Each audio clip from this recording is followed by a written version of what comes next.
Hi, everybody. Roger Levin here with your specialty referral marketing pearl of the week.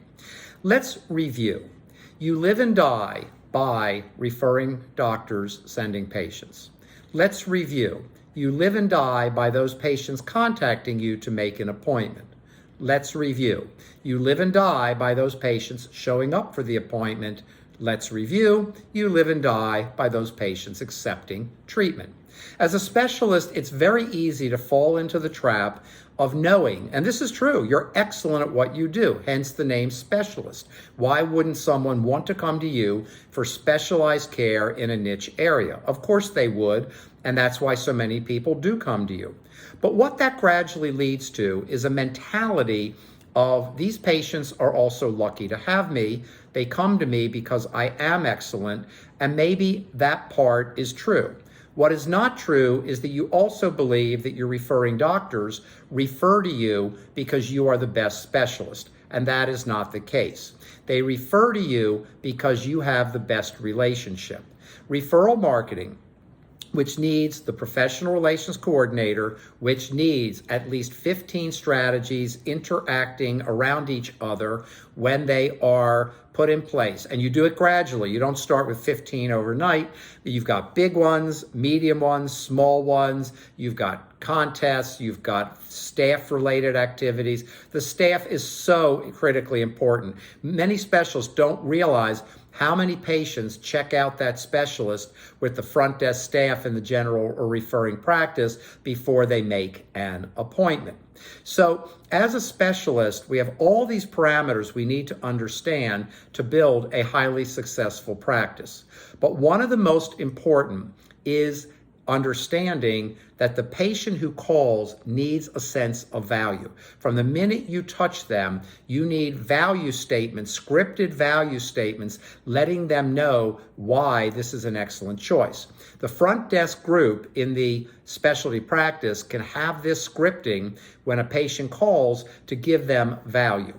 Now, none of that works unless you've got the relationship with the referring office. And in the life cycle of a specialist, first we begin to believe we get patients because we are so good. And the more we believe that, the less we work on relationships with our referring doctors. I mean, why bother if you're that good? People are going to come to you, right? Wrong. Number two, we believe that the referring practice has referred to us and therefore endorsed us.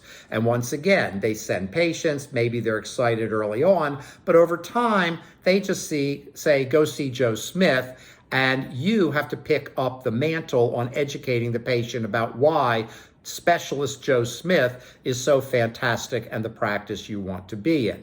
So all these curves over time lag. The biggest one is marketing. Your referral marketing curve, you're new, you're excited, you're meeting with doctors, and that curve comes down over time as you get a life. You get married, maybe you were married, you have kids, maybe you did have kids, you've got friends, and you stop wanting to spend as much time building relationships with your referring doctors. And again, as that curve changes, that's when a practice can potentially fall off in the face of greater competition. And I firmly believe that dentistry from here on in will have increasing competition. So all these curves can kind of look the same, and then I could plot out why we did so well in the growth phase, why we hit a plateau phase, and why we're beginning to hit the decline phase. And maybe you're not in the decline phase yet. Well, isn't it smart to accelerate your referral marketing and relationship building before you hit the decline phase? Well, where should you see the red flag?